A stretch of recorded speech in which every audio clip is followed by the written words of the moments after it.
bottom. As the compound burns, it produces large clouds of smoke for about 60 to 90 seconds. The canister can be thrown, providing a temporary screen to cover your movements.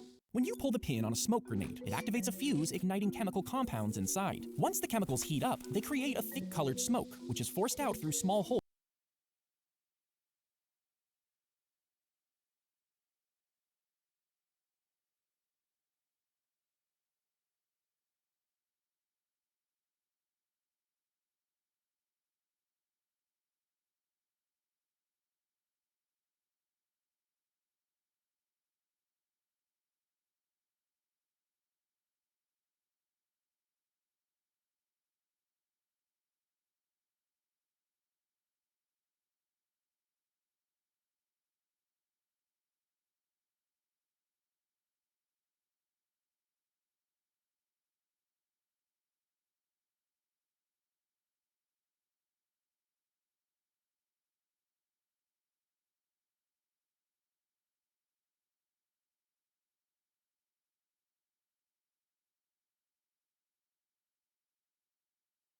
at the top and bottom. As the compound burns, it produces large clouds of smoke for about 60 to 90 seconds. The canister can be thrown, providing a temporary screen to cover your movements.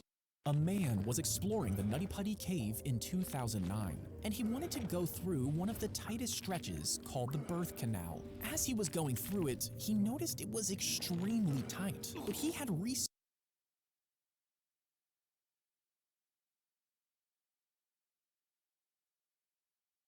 this part of the cave, and he knew that if he just kept squeezing in, he would safely make it through. However, he didn't realize that earlier on, he made a wrong turn and was actually in a different, uncharted part of the cave. This stretch was so tight that the man became stuck upside down. They tried to rescue him for 27 hours, but he eventually passed away, and the cave was permanently sealed as his tomb. A man was exploring the Nutty Putty Cave in 2009, and he wanted to go through one of the tightest stretches called the birth canal. A man was exploring the Nutty Putty Cave in 2009, and he wanted to go through one of the tightest stretches called the birth canal. As he was going through it, he noticed it was extremely tight, but he had researched this part of the cave, and he knew that if he just kept squeezing in, he would safely make it through. However, he didn't realize that earlier on, he made a wrong turn and was actually in a different, uncharted part of the cave. This stretch was so tight that the man became stuck upside down. They tried to rescue him for 27 hours, but he eventually passed away, and the cave was permanently sealed as his tomb. A man was exploring the Nutty Putty Cave in 2009, and he wanted to go through one of the tightest stretches called the birth canal.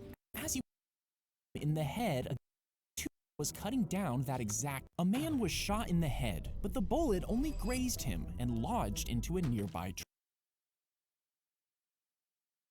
tree. Over a decade later, this same man was cutting down that exact tree, but it was too thick, so he decided to use dynamite. He tied 3 sticks to the trunk and lit the fuse, but the explosion sent the years-old bullet flying, striking him in the head again, and this time it killed him instantly. Now, this account first appeared in a newspaper in 1905, and it's still a popular story over 100 years later, but there's never been any proof that this story is actually true.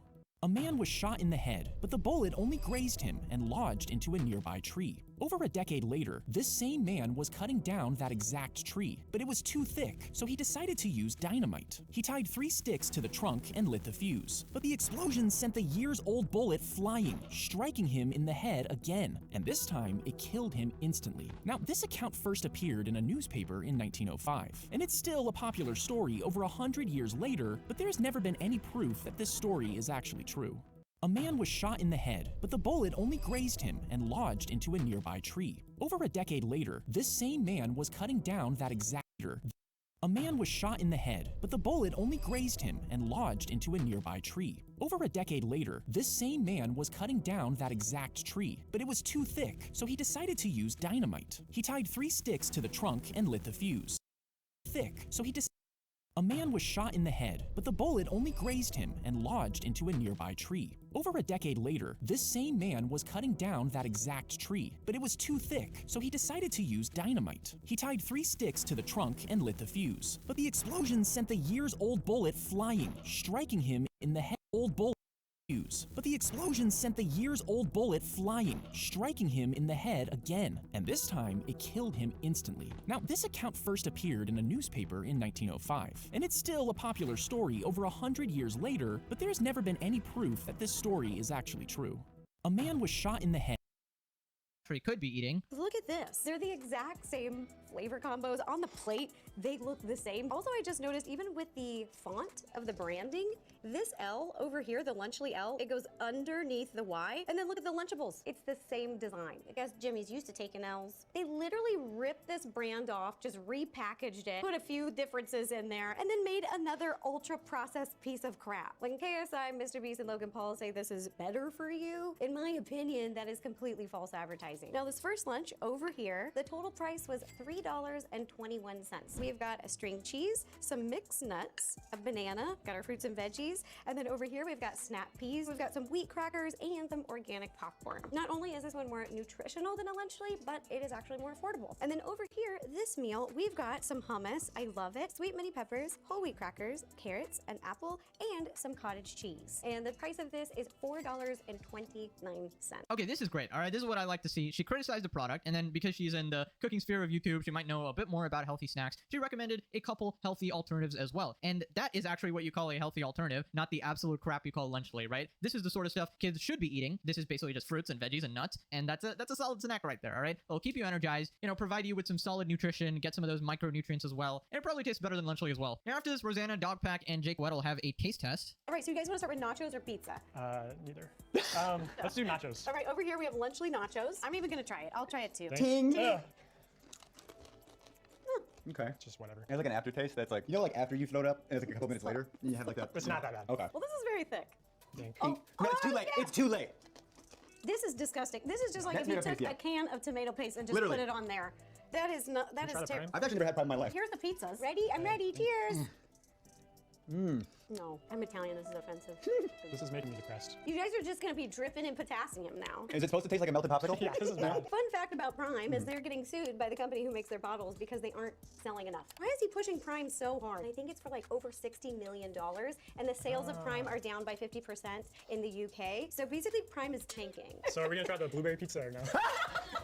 I would like to congratulate KSI, Logan, and Mr. Beast on their new flavor, moldy cheese, their first innovation over Lunchables. Now, correct me if I'm wrong, but can't you also get sued for this? Now, I know they're dealing with another like 6 lawsuits or whatever the hell, but if your product is literally moldy, like a food item, I mean, I feel like you could be sued for it, all right? Any lawyers in the comment section, let me know, because you guys remember the pink sauce lady, right? She went extremely viral for poorly sending out spoiled products to people. She didn't know what the FDA was. I'd be very surprised if KSI could tell me the full form of that as well, without Googling it, of course. And she was just shipping out food, all right, which was not safe to consume. I don't know. It looks like she has some competition from the Three Stooges, all right? Like, anytime you think they can't get worse, they do some stupid shit every time. This is the one that was moldy, but you can see the kind of like adhesive, like the glue, is not here. Ooh, quality assurance issues, man. It's gonna cost you a lot of money, Jimmy. You can see that the one that was not moldy, the adhesive is there. Yeah, at the end of the day, I just think that they should get out of food. They're just ripping off other brands. Yeah, they should definitely get out of food because they simply cannot be trusted at this point. Like, I don't know, their priorities are obviously in the wrong place. They just want to make as much money as possible, as humanly fast as possible from their audiences. Despite having nearly $1 billion,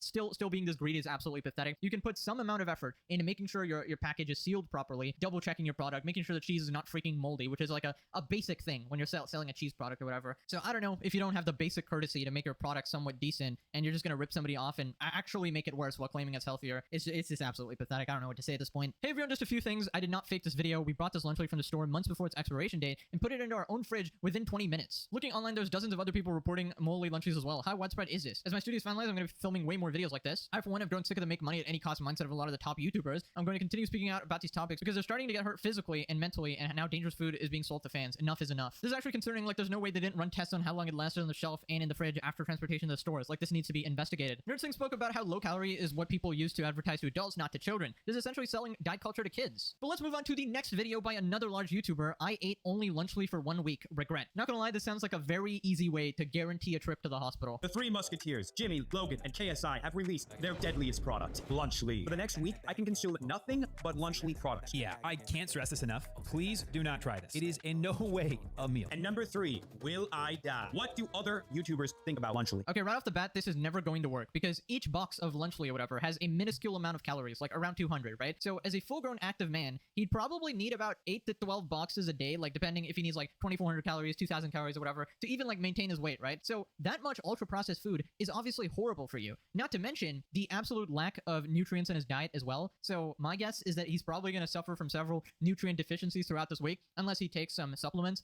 And even then, it's just tough. I mean, there's just so little value in eating Lunchly. So I don't know why he's doing this to himself, probably to prove a point or a lovely YouTube video, but thank you. Thank you for suffering for us. Oh no, there's 230 calories. That's just not enough.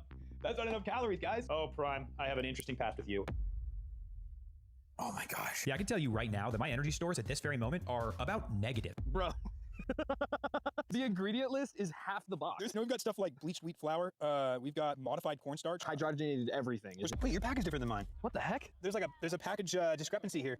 Does that taste like food or? Not really. Yep, didn't think so. Not a good sign that our spectators don't even think that it tastes like food. Yeah, just looking at that ingredient list should already tell you that this product is not good for you. In general, here's some advice. If you're trying to be a healthy person, you want to eat single ingredient foods for the most part, like 80% of your diet at least, right? Stuff like chicken, beef, fish, eggs, rice, potatoes, oats, vegetables, nuts, oils, spices. And in terms of drinks, water will be infinitely better for you than Prime. Now, sometimes it's hard to avoid processed food, but even in the processed food, you want to look for stuff that has minimal amount of ingredients, right? If the ingredient list is longer than the Declaration of Independence, that shit is likely not food, all right? It might be classified as food, but in my opinion, it probably shouldn't be classified as food. Dude, this is gonna give me such bad heartburn. Oh my gosh. Stop. This is healthy. Dude, this is about as healthy as getting shot. That's not food. Definitely not food. It's been about 3.5 minutes since I had the pizza, and I've already got heartburn, so Dude, should we just take you to the hospital right now? probably. I was mentally trying to prepare myself to once again watch people eat delicious food tonight while I suffer. There's this clip of Logan in the hospital as his wife gives birth to their child, which I'm trying so hard to give them credit where credit is due, but this is just hilarious. I'm quite literally in the thick of it. Do you think that this is enough food for one human for a meal? For us or for like a 3-year-old? No, it's like eating dough that hasn't been cooked. I'd say a 4 out of 10. Okay, so basically most people did not like it. That one guy absolutely just roasted Lunchly. Now, there were some people in the video that liked it. A girl gave it a 6 out of 10. Some other people preferred it to Lunchables. You can check out the whole video if you want, but in general, I wouldn't recommend, all right? 0% crunch, 0% determination, 400 mg electrolytes. Bro's stomach is cooked.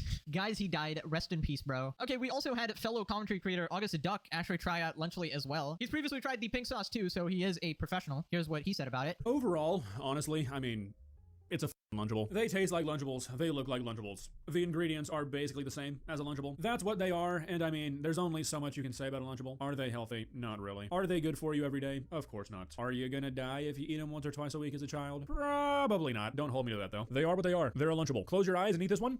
I mean, this one, it's a Lunchable. Close your eyes and eat this one.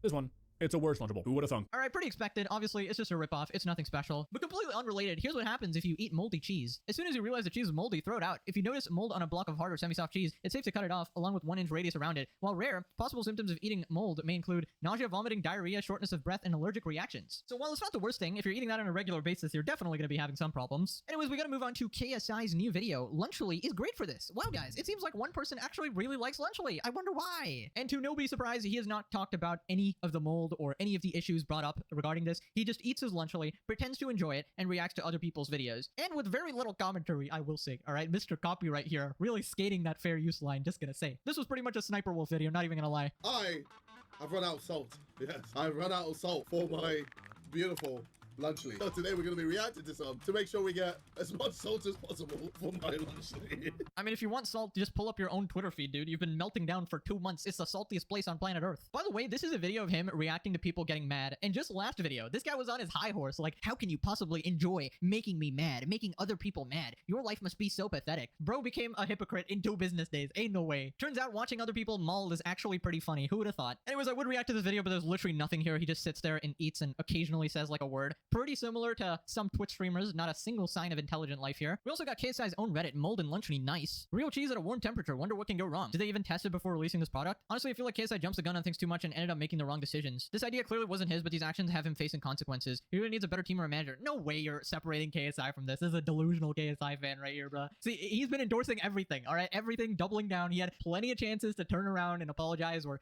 be a man, you know? I don't know, just take accountability or something. But he's Logan's best friend. What do you expect of him, all right? He has the exact same character characterism. But anyways, let's move on to Dr. Mike, who made a video saying the Lunchly situation is out of control. And he basically just goes over his viral video about Lunchly. And while he does stand by the video, he talks about how some people are putting words in his mouth. Physician Dr. Mike has taken a look at the latest influencer food item. Dr. Mike reacts to Lunchly. Lunchly just got destroyed. Dr. Mike absolutely dismantling Logan Paul. I agree with Dr. Mike. Really, really important stuff because it has to do with kids. First off, I have to say that I appreciate the viewership and the trust in me as a physician to give good quality information in the day and age where there's a lot of misinformation online. The thumbnail, it has a fake tweet that says @RealDoctor. That's not even my handle. And it says Lunchly will kill you. I literally never said that. Then another one right below it that says Mr. Beast lied. Lied about what? Dr. Mike tears into Mr. Beast. I don't think I did. Okay, FYI, we did not do any of that, all right? We've never had Dr. Mike in a thumbnail or title, and we did use his clip, but we showed exactly what he said with no manipulation at all. I think the biggest crime I've done is say he's done in a lot of thumbnails, which is just my brand at this point, and I find it hilarious, and so do you guys. But yeah, I get what he's saying, obviously. It's the internet. It's going to be taken a bit too far, and I think most people are aware that Photoshop tweets are fake, but obviously some people might be misled, so I get what he's saying. He also addresses Jake Paul's criticism. Logan Paul launches a better-for-you snack, and the whole internet's in flames for 3 weeks. And then Kai Cenat launches his McDonald's meal, and no one says a peep. Logan Paul, KSI, and Mr. Beast making Lunchly, and people are very outraged that it's unhealthy. And then other people that are not outraged when there's a McDonald's collab that goes on with K-Cenat, or Ryan Trahan releases Joyride. And I think that those things are not interchangeable. I think if you're making a candy, well, yes, overconsumption of candy and added sugar is a problem. I think a candy is not considered a health food. But when you say Lunchly is healthy or a healthier alternative, that's making claims that if debunked, you would face some criticism. And I think in general, creators being entrepreneurs is overall a really good thing. And I want to encourage creators to do this. And I get excited when I see creators succeed in this space. I think we all do. We kind of are all cheering one another on when it's done the right way and you're not misrepresenting things. Be a disruptor, make the healthier version. That's a legit healthy version where I can then make a video and get on board and say, oh my God, creator X has finally made a product that is a healthy lunch that we should all get on board and support. But these days, that's not happening. Yeah, that argument never made sense. It's definitely different from what KSI, Logan, and Mr. Beast are doing when they say it's like a healthier alternative or whatever. Anyways, that's it for today. Click this video if you are sitting down. Surely I got like 50% of you there, right? Nope, everyone's standing? God damn it. All right, bye-bye. I've bought every single MacBook ever. My bank account hates me. My parents are thoroughly unimpressed. But you're about to see for the first time ever how Apple has managed to turn the Mac from a laughingstock to, for a lot of people, what is the most desirable computer on the planet. And it started in 1989. This was a time when the entire concept of a laptop was still a new one. And so what we actually have here is more accurately a computer that happens to be portable. Just about. But make no mistake, the Macintosh Portable was impressive because it was powered by Motorola's first ever widely produced processor, the Motorola 68000 at 16 megahertz, which was a full-on desktop class chip now made workable on the go. I can't believe this thing was once a laptop. It's like carrying your entire suitcase when you go on holiday. Wait, it actually is the luggage. Unbelievable. Press this down to open it up. I was trying to have a nice little cozy, comfortable typing experience, but my goodness. I mean, to be fair to them, the keyboard feels fantastic. Super satisfying. Oh yeah, completely forgot. Early computers used trackballs instead of trackpad to control your pointer. Let's see if this thing even turns on. Wow. Oh, also, check this out. It is shockingly repairable.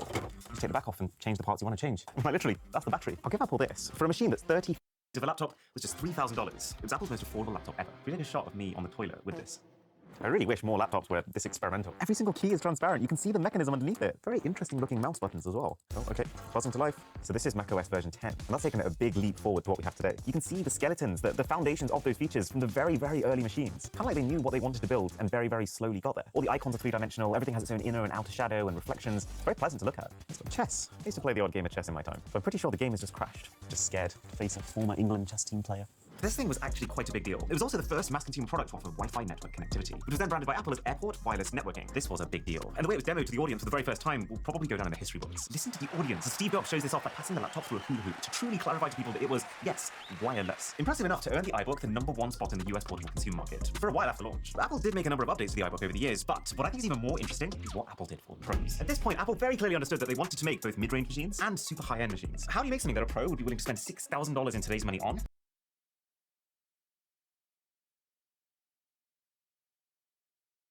Well, you get out of titanium in a way that someone could just take one look at and instantly know that whoever's using it is a high flyer. This is the PowerBook G4, and it's the first time Apple properly experimented with metal in the body.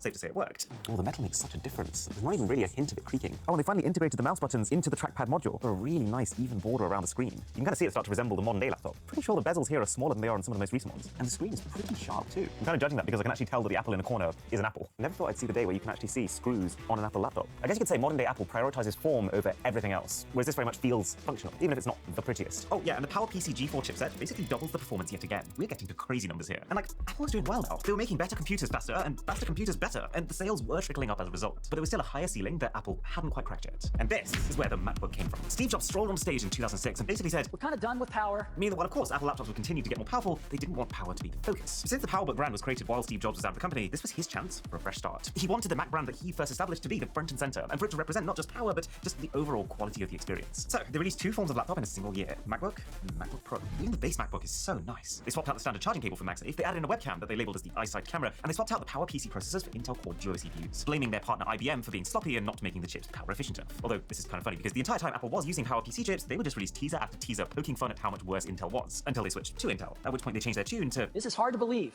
but this is what the numbers tell us. 4 to 5 times faster than the PowerBook G4. These things are screamers." Or in other words, if we are 4 times more powerful than last gen, we're already at 192 times the power of the original. Oh, you've still got over 15 years left to go till now. And all of this is super impressive considering that this is just $1,700 in today's money. Even more affordable by far than even the iBook was. This laptop for me brings back so many memories. This is the one we have in the school music halls. I know it's all made out of plastic, but it still feels quite high end. This is Gen 1 of MagSafe. Nope. It's almost like it's trying to resume from a past state. Whoa, whoa, whoa, whoa. Don't put that on. Stop recording. Fans are really kicking up a fuss today. This wallpaper was iconic. Oh, you got the dog that now hides underneath. I wonder if this has the same GarageBand we used to use. This is exactly how I remember it. I used to spend so much time just prattling around making loops of my own, just adding far too many instruments in and just seeing how it sounded. For me, this was the first fun computer I used. We need to see what the first MacBook webcam actually looked like. Hey, the camera's actually surprisingly... Well, it's a bit laggy, but it's good quality.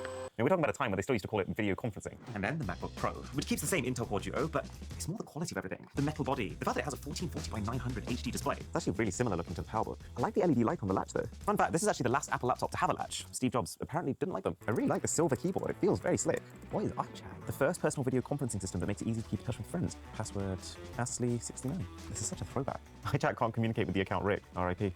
They even made a 17-inch version of the Pro, which was an absolute beast, and I really wish they kept it because it used to give you this desktop-class experience with even more room for an even bigger battery inside. There's no doubt that the 2000s was the decade where Apple made the biggest impact on the laptop market, because just 2 years after that, at the start of 2008, they would release what would become the best-selling laptop in the world. This is probably one of the top 3 Apple moments of all time. Steve Jobs brought a paper envelope with him to the launch event, he put it down on his stand, and revealed to the world the MacBook Air, a laptop that changed the entire paradigm of what to expect from the thinness of a computer, only then to proceed to take the MacBook Air itself out of this paper envelope. Just listen to the crowd. And then this presentation was basically round of applause after round of applause, as he proceeded to show people that this laptop, half the size of anything else, still had the entirety of the previous MacBook's core features. A powerful Intel Core 2 Duo, full-size keyboard, and the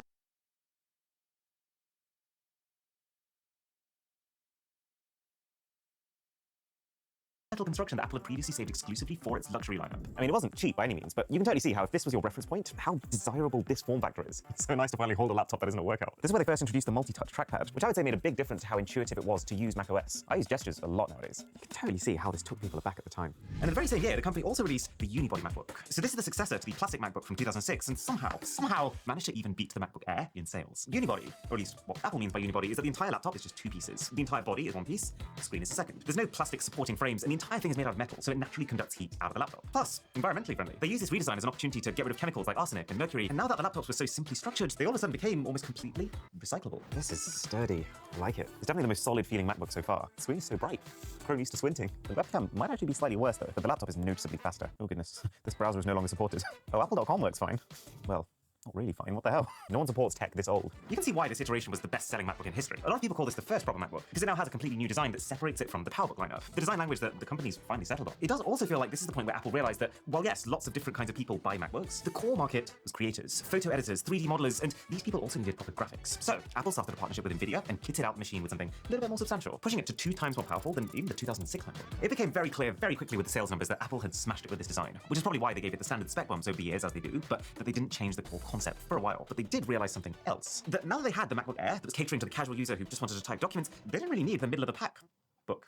So from 2009 onwards, they decided to just rebrand this MacBook as the MacBook Pro and improve the specs a little bit, as you do. The next proper title change only happened in 2012, when Apple decided that this current MacBook wasn't quite enough. While it was pretty high-end, because the core design was initially conceived as a mid-range laptop, it just didn't appeal to people at the very top end who wanted something that was just purely cutting edge. So they launched the world's highest resolution notebook on the market, MacBook Pro Retina display. Now, Apple had Retina display for 2 years already at this point on their phones, so this wasn't some sort of unheard of concept. But Retina display for a laptop is a little bit different than Retina display for a phone. For a smartphone to have a display for which your eyes can't see individual pixels, you might need a 960 by 480 resolution or so. But to have that same sharpness across a 15-inch laptop, it has to be 2880 by 1800 resolution. Considering it's a flagship, this is a surprisingly thin laptop, nearly as thin as the MacBook Air. Oh, the screen is so much better. It's a night and day difference. The logo lights up, which I really like, but is a horrible waste of battery. Apparently, it used to leave a subtle hotspot of light bleeding into the actual display, which, funnily enough, this wallpaper might have actually been picked to hide. Apple's made a lot of refinements here. The trackpad feels smoother than ever, they've integrated the mouse clicks and they feel firm. Keyboard probably peaked here, to be honest. It's better than my current one. Let's have a look at Apple's YouTube channel. 16.9 million. We are actually not as far off as I thought we were. Apple is a company that spends billions of dollars every year making these trailers and promoting them. They're only 3 million subscribers more than us. Our entire team is 8 people. Apple probably has 800 people just to sweep their floors. Okay, this has to be a challenge. Editors, make this serious. 2023, this is the year where we overtake Apple. This is the year 8 of us and all of you guys, we come together and we overtake the most subscribed tech company on the planet. And a sub to the channel would be magnificent. That's my audio recorder. Also, what's quite cool is that by this point, Intel had diversified its lineup of chips. It wasn't just about the Core 2 Duo anymore, they had the Intel Core i3, the i5, and i7s, and so naturally, you could hit this thing all the way up to the top-tier quad-core Intel i7, which, when combined with the GeForce GT 650M graphics, makes it, well, a big jump. Between 10 and 15 times better at modern tasks than the 2008 MacBook, which is crazy. We are 3,840 times the OG machine right now. Apple was on a roll in 2012. The Mac had been growing every single year in sales, but it was at this point that they made some odd decisions. Like in 2015 with the MacBook. Yeah, I know. Completely different laptop, but they've still somehow managed to just call it MacBook. Naming convention makes absolutely zero sense. I've touched so many thick ones today. I can't believe how thin this is. It's literally like it's barely there. There's actually so much to like about this computer. It's got a 12-inch proper Retina display. It's got a keyboard that, by no means is this like a typewriter-like experience, but they've not done a bad job considering how little space the keys actually have to travel. And also, they've given this trackpad Force Touch, or 2 different levels of pressure that it can respond to. And I have the Beefmaster. Oh, I forgot how heavy this was. 1989, 2015. Incredible. You can tell that they were trying to go for that same envelope reaction that the Air first created. If this laptop did well, Apple wanted it to be the successor to the Air, and they priced it more affordably than just about any Apple laptop before, but it didn't. This was too fast, too soon to just drop all the ports down to USB-C. They lost full-size USB, and they lost the MagSafe charging. Plus, part of the reason that the thing is so thin is because it's completely fanless. But to achieve that, they had to use an ultra-low-power Intel Core M chip, and actually noticeably sacrifice performance unlike the Air. It was just an unnecessary machine, and people still kept buying the Air even when this was out, so it wasn't doing a very good job replacing it, and one day Apple just decided to snap it out of existence. And then back to back with this, Apple fudged it again with the MacBook Pro with Touch Bar. They pitched it as a revolutionary new input device, and credit where due, it probably could have been one, since it does solve the problem of normal keyboard keys being fixed. By digitizing them, you make those keys whatever you want them to be in any given moment. It definitely feels futuristic compared to where we've come from. And given that they combined this with the introduction of a fingerprint scanner and a 50% larger trackpad, I can't have been the only one who saw this get announced and thought, okay. You have my attention. Actually, I know I'm not the only one, because this is the laptop that had more online orders than any other MacBook Pro before. And I remember the outrage when people realized they'd removed every single port but the USB-Cs and the headphone jack. It's allowed them to keep it streamlined, but yeah, I mean, clearly it was a mistake, considering that they added them all back a couple of years later. The Touch Bar was such a love-hate relationship that I have with this laptop. It's very cool and very fun. Plus, you could actually customize it the way that you wanted it, which obviously you can't do with hardwired keys. But in my experience, it also introduced a whole other level of software that could go wrong. There were at least 2 or 3 times where my whole laptop was working fine, but it's just I couldn't adjust any of my settings because the Touch Bar bugged out. Oh, and I love the fact that the trackpad is so ridiculously huge. It's also using a much newer quad-core Intel i7